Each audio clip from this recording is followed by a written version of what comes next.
This YouTube channel does not promote any violent, harmful, or illegal activities. All content provided by this channel is meant for an educational purpose only.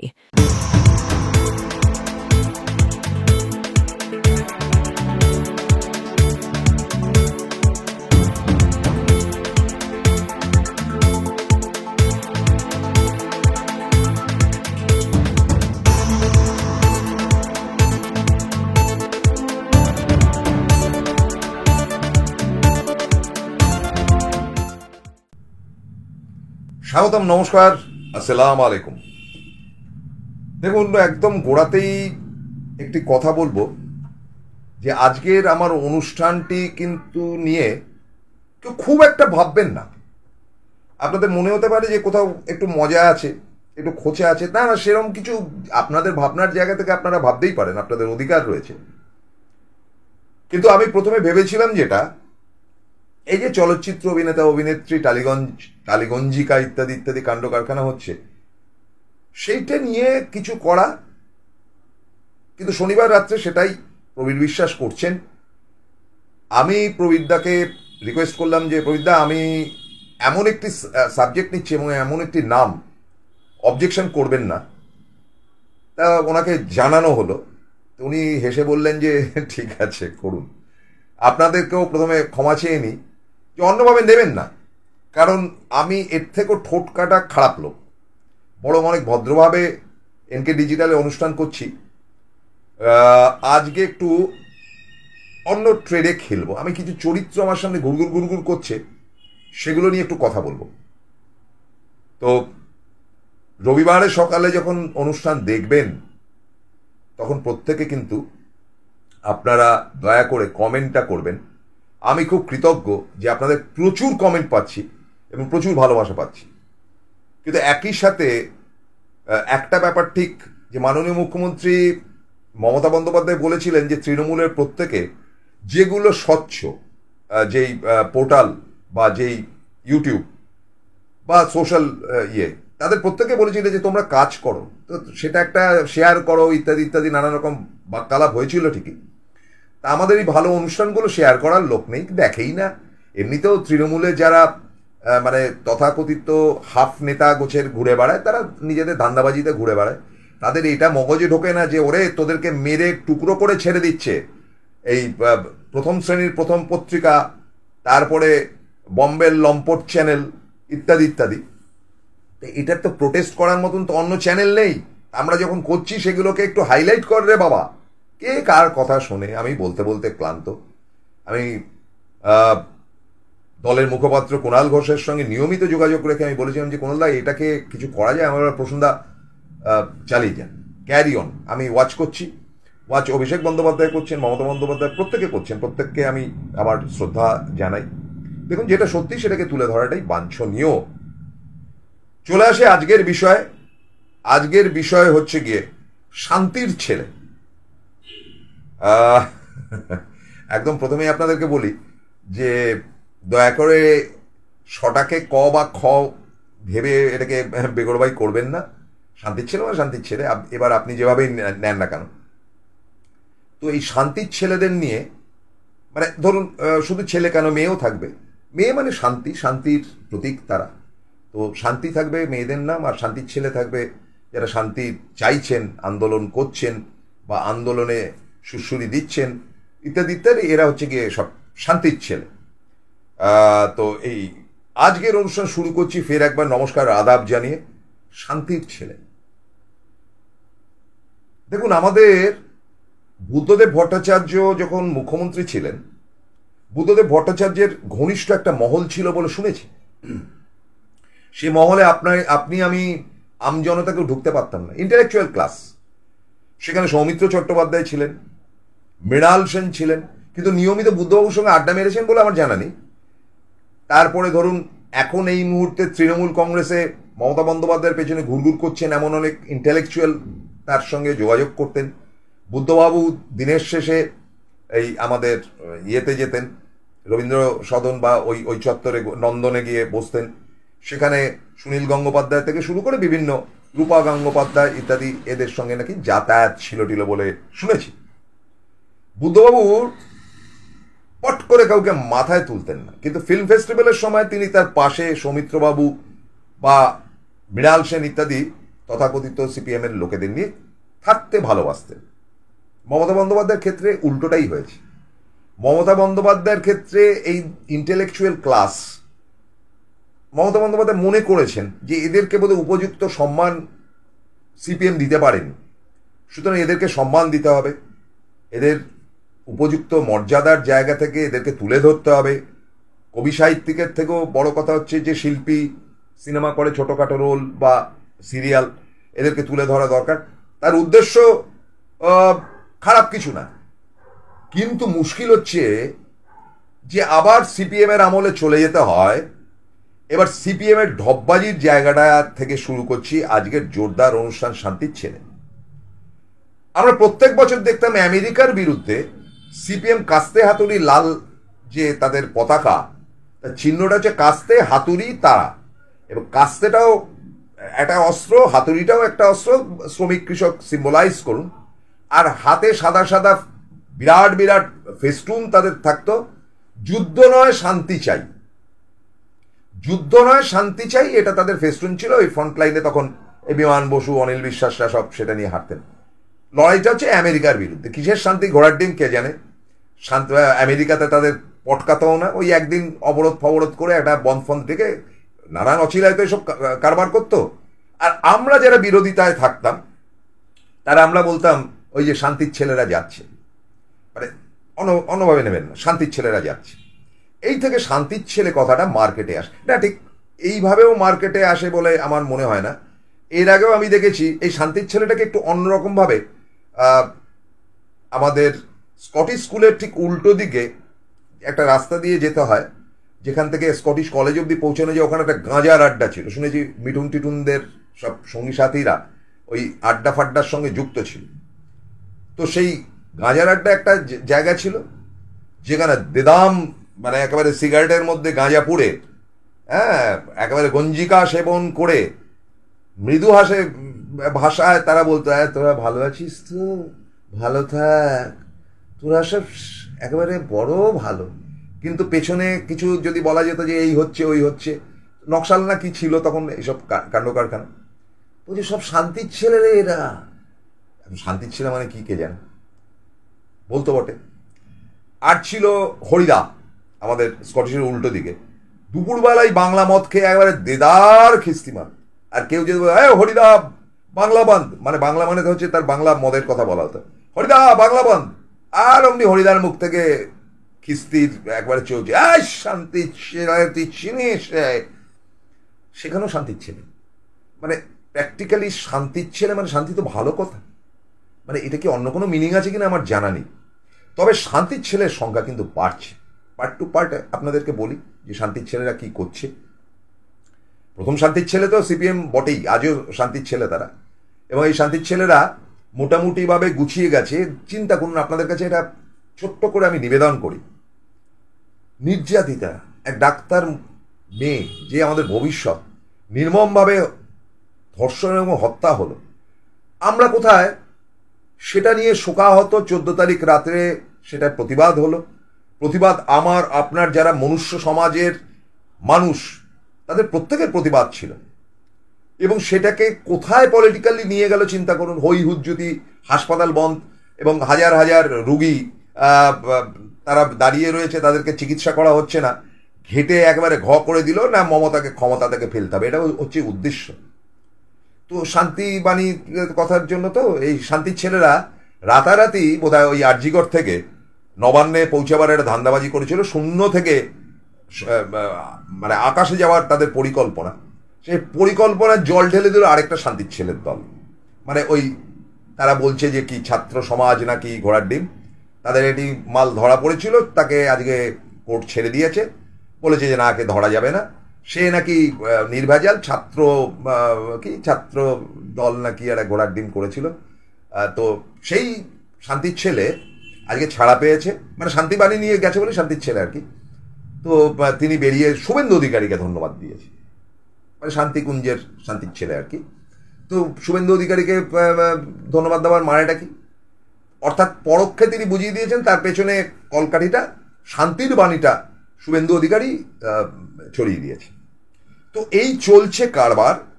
তার মধ্যে নাটকের পর নাটক, চলচ্চিত্র অভিনেতা অভিনেত্রী, কিছুদিন আগে উত্তম কুমার অ্যাওয়ার্ড দেওয়া হলো সোহিনী সরকারনাকে। হঠাৎ তার রাতারাতি তিনি আগে বামপন্থী, শুনছি আপনাদের এই ফেসবুকে শুনছি, কিছু জায়গা রেখে দিয়েছি, তিনি হঠাৎ বললেন ভারতবর্ষে আমার সন্তান হবে না, কোট আনকোট এরকম ধরনের কথা। তা কোথায় হবে আমার প্রশ্ন।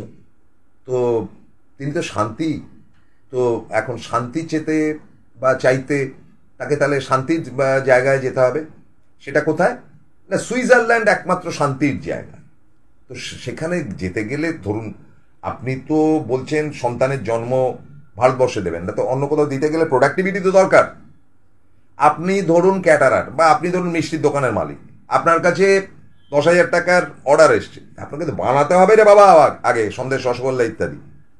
তো আমার কথাটা হচ্ছে টোটাল প্রসেসটাই কি ভারতবর্ষের বাইরে, নাকি স্টার্টিং পয়েন্ট থেকে প্রসেস অবধি ভারতবর্ষে, তারপরে ফাইনালি যখন মানে পাত্রে করে সেটা নিবেদন করা হবে সেটা ভারতবর্ষের বাইরে। মানে এটাকে যদি সৈনী ক্লিয়ার করে দিতেন আমার মনে হয় ভালো হতো। মানে ভারতবর্ষের বাইরে তার সন্তান হোক তো ভালো কথা, তো সন্তান তো আর এক রাতে হয় না যে আজকে সন্তান হবে ঠিক হলো কালকেই ফুট করে হয়ে গেল, তাতে ওটা প্রসেসে যাবে। সে প্রসেসটা কোথায় হবে, ভারতবর্ষে তো নাকি সেটা বাইরে? বাইরে হলে প্রসেসের ইয়ে কারা, ক্যাটারার কারা, বা মাল মশলা তৈরি করবে কারা, সেটা এইদার আপনার হাজবেন্ড কিংবা অন্যভাবে জানি না, কোনো ক্লিয়ার করেননি। ফলে আমার কাছে এই শান্তিবাণীটা খুব অদ্ভুত লেগেছে। আচ্ছা, ভারতবর্ষের বাইরে গেলেন, আপনার ক্ষমতা আছে তো ভারতবর্ষের বাইরে আপনার সন্তানাদি যা হোক তাকে কন্টিনিউয়াস প্রসেসে বড় করা, তাহলে তো প্রচুর টাকা খরচা হবে। তাহলে আপনি সিনেমা থিয়েটার এগুলো করবেন তো, আপনি তো সিনেমা করেন, আপনার চুম্বনের দৃশ্যগুলো যাই দেখেছি ভালো লেগেছে, আপনি বেশ বোল্ড। ছেলেরা চুমু খেতে পারলে মেয়েরা খাবে না কেন, ঠিকই করেছেন। কিন্তু কথাটা হচ্ছে যে সেটা কি মানে আপনি সিনেমা ছেড়ে দেবেন? কারণ আপনার বাচ্চা হলে সে তাকে তো বড় হতে হবে, ভারতবর্ষের বাইরেই না হয় সে জন্মালো, বড় হয়ে সে যাবে কোথায়? আবার তিনি আবার একটি পোস্ট ছেড়েছেন যে 1 তারিখ মানে আজ যে মহামিছিল হবে তার জন্য নাকি চাঁদা তোলা হচ্ছে। এই শান্তির ছেলে সিপিএম এর কাজ, আমাকে বলে কি হবে? তো চাঁদা যদি তারা তোলে, কারা তুলছে, কি বৃত্তান্ত, সৈনী দেবী দেখুন। এ গেল একটা পার্ট নাম্বার 2। দেখুন আমাদের কত রকম যে জায়গা আছে, ওই যে বলছিলাম দিদির কাছে সব ভালো সেজে সমস্ত ইন্টেলেকচুয়ালরা ঘুরঘুর করে। আমার সে দৃশ্য দেখার সৌভাগ্য হয়েছে বহুবার। নাটক আপ টু নাটক। এক বিখ্যাত শান্তির ছেলে সাংবাদিক আছেন, তিনি শান্তির বাণী প্রত্যেক দিন করছেন। আগে মস্ত বড় পেপারের তিনি এক্সিকিউটিভ এডিটর ছিলেন, এখন প্রত্যেক দিন কি ফেয়ার করে বওয়াল মারছেন। তা তিনি জানেন, এটার আমার অনেকগুলো সাক্ষী বন্ধু আছে, এটা এত ফ্যান্টাস্টিক যে সাক্ষী বন্ধুদের বলি, সনটা হচ্ছে 2018 দার্জিলিংয়ে মমতা বন্দ্যোপাধ্যায়ের বাড়িতে বসে আমরা চা খাচ্ছি, আমি দেবাঞ্জন দাস, কিংসুক প্রামাণিক ইত্যাদি সব টপ বস, আমি ফালতু তার মধ্যে কিছুই না, চা আর বেগুনি তৈরি হয়েছিল, তো সেইটা খাওয়া দাওয়া হচ্ছে। এমন সময় সেই বিখ্যাত এক্সিকিউটিভ এডিটর এসে উপস্থিত হলেন। এক সময় আবার তিনি এক্সিকিউটিভ এডিটর ছিলেন। তিনি হাতে করে একটা কেক নিয়ে এলেন এবং এসে সেটা দিদির হাতে দিয়ে বললেন যে ভবিষ্যতের প্রধানমন্ত্রীর জন্য এটা তুলে দিচ্ছি। নাটক চিন্তা করুন, শান্তির ছেলে তো, মানে শান্তিবাণী নিয়ে গেছেন আর কি, প্রধানমন্ত্রী হবেন। মানে এরা যে গ্যাস মারতে সময়োপযোগী কতদূর নামতে পারে। এখন ডেইলি মমতার আদ্যশ্রাদ্ধ করছে নিজের ওই ইউটিউবে বসে। এত বেহায়া টাইপের লোক, কিসের শান্তি কিসের কি। এবং তিনি প্রতিদিন ভাড়ে বকছেন। এবং আমি যে আপনাদের তথ্যটা দিলাম এটা দার্জিলিংয়ের গল্প, আপনারা দরকার হলে আমি যে সাংবাদিক বন্ধুদের কথা বললাম তাদের সঙ্গে যোগাযোগ করে নিতে পারেন। তাদের প্রত্যেকের মনে আছে তিনি আচমকা এসে হাজির হলেন। এবার ব্যাপার হলো তিনি জেলে গিয়েছিলেন ওই সিবিআই ইডির চক্করে পড়ে, কোনো দেশ উদ্ধার করতে গিয়ে বা মোদির বিরুদ্ধে কথা বলে যাননি। শোনা যায় তিনি কোনো একটি পত্রপত্রিকার সঙ্গে যুক্ত হয়েছিলেন, তার সঙ্গে চিট ফান্ডের টাকা পয়সা যুক্ত ছিল এবং তিনি কোনোভাবে তাতে যুক্ত ছিলেন, তাতে করে তাকে নিয়ে গিয়ে একদম ভুবনেশ্বরে ল্যান্ডমার্ক করে দেওয়া হয়েছে। অর্থাৎ গায়ের মধ্যে যে স্পটটা রয়েছে না, সেটা কিন্তু মানে কি বলা যায়, টাকার পয়সার 2 নম্বরীর ব্যাপারে, অর্থাৎ অর্থ দুর্নীতির কারণে তাকে জেলে যেতে হয়েছিল। তিনি এখন যেমন লম্বা চড়া লেকচার বাজছেন যে এই ডাক্তারকে ধরো, এই ডাক্তারকে ধরো, তিনি কি কোন মহান শান্তির ছেলে? তিনি যদি দয়া করে বলেন তাহলে আমি অন্তত একটু শান্তি পেতাম। এরপরে আরেক শান্তি দেবী, তিনি হাউ হাউ করে কাঁদতে কাঁদতে বলছেন, তাকে 2-1টা সিনেমা করেছে, শ্রীলেখা মিত্র, তাকে নিয়ে খুব দেখলাম ট্রোল হচ্ছে। আমি ট্রোলের দলে যা বলবো স্ট্রেট বলবো। তিনি ওই মিরাক্কেল না কি একটি, তাতে বসে ফিক ফিক করে হাসতেন, এবং মিরাক্কেলটা পরের দিকে খুব কুৎসিত কথাবার্তা হতো, মানে লোকে দেখতো না বলে তখন একদম নগ্ন কথাবার্তা হতো, তাতেও তিনি ফিক ফিক করে হাসতেন। ওই ছিল তার দৌড়। আর কিছু টুকটাক সিনেমা, এমন কিছু প্রসেনজিৎ, ঋতুপর্ণা না ওই গোছের। তারপরে শুনলেন তিনি ঘোরতর নাকি সিপিএম এর লোক, হতেই পারে, তার অধিকার রয়েছে, তিনি শান্তির পথে যেতে চান। তা তিনি হাউ হাউ করে কেঁদে বলছেন যে আমার মেয়ের কি হবে, আমার মেয়ে যদি আজকে এইখানে বড় হয় তার কি সর্বনাশ হবে, আমি ভেবেই উঠতে পারছি না, সে বাইরে পড়াশুনো করছে। নাটক, সিনেমার লোক তো। তারপরেই কেউ একটা সিনেমার ক্লিপিং জুড়ে দিয়েছে, কচি কচি মাথা খাওয়া কিছু ছেলে মেয়েদের সঙ্গে মালের গ্লাস ঠুকে। আমি এখানে সমস্ত নিয়ে রেখে দিয়েছি, সব আমার কাছে এভিডেন্সগুলো রেখে দিয়েছি। সে আবার পরমানন্দে উদম নৃত্য চলছে। করতেই পারেন, তার অধিকার রয়েছে, তার গণতান্ত্রিক অধিকার। নিশ্চয়ই ডেফিনেটলি তিনি করতে পারেন, মদ খেতে পারেন, লাফাতে পারেন, ঝাপাতে পারেন, কারোর সঙ্গে হতে পারেন, তারপরে 1000টা বিয়ে ভাঙতে পারে, তার ব্যক্তিগত ব্যাপার। একটা পুরুষের যদি 10 বার বিয়ে হতে পারে ওই কাঞ্চন মল্লিকের মতো, তারই বা হবে না কেন? বা তিনি বন্ধু পুষবেনই বা কোনো, তার হাঁটুর বয়সী ছেলেদের সঙ্গে তিনি মিশতে পারেন, আপত্তি কিছু নেই, তার গণতান্ত্রিক অধিকার। কিন্তু সে লম্বা চড়া লেকচারবাজি মারাবেন না, মারাবেন না এসব লম্বা চড়া লেকচারবাজি। আপনাদের চরিত্র জানা আছে, আপনারা সব কোটিপতি, 2 দিন চোখের জল ফেললেন, তারপর গিয়ে আবার ঠেকে বসে ফুর্তি বার্তা করেন। এই চলচ্চিত্র অভিনেতা অভিনেত্রী আর সোকল ইন্টেলেকচুয়াল এই শান্তির ছেলেগুলো হচ্ছে কি আমাদের দেশের পক্ষে সব থেকে ক্ষতিকর, এবং আমাদের রাজ্যের পক্ষে। এরা উত্তরপ্রদেশে কিছু হলে একটা শব্দ করবে না, মোদি একেবারে পেছনে ত্রিশূল ঢুকিয়ে দেবে। যে এরা প্রত্যেকেই, ইচ অ্যান্ড এভরিবডি, এই যে কি সিং, অরিজিৎ সিং, সবাই একেবারে হা হা অরিজিৎ সিংকে কুণাল ঘোষ কি বললো, বেশ করেছে বলেছে। আমি তো এখান থেকে বলছি অরিজিৎ সিং এর গানের আমি ফ্যান।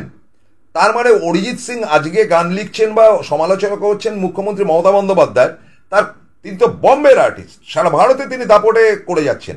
এই যে মণিপুরের ঘটনা ঘটলে একটি শব্দ তার মুখ থেকে বেরিয়েছে, এই যে তার দিল্লি থেকে সামান্য দূরে, তার বম্বের থেকে যেখানে তিনি থাকেন সামান্য দূরে বদলাপুরে 2টি শিশুকে রেপ করে হত্যা করা হয়েছে, তার মুখ থেকে একটি শব্দ বেরিয়েছে।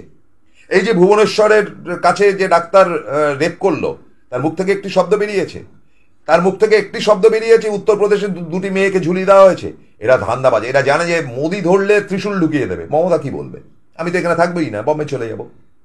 এই গুডি গুডি শান্তির ছেলের ইমেজগুলোকে ছাড়ুন, ছাড়ুন। একটা সিনেমা বেরিয়েছে, সেটা নিয়ে খুব লাফালাফি হচ্ছে। এখানেও শান্তির ছেলেদের অনেকগুলো দিক রয়েছে।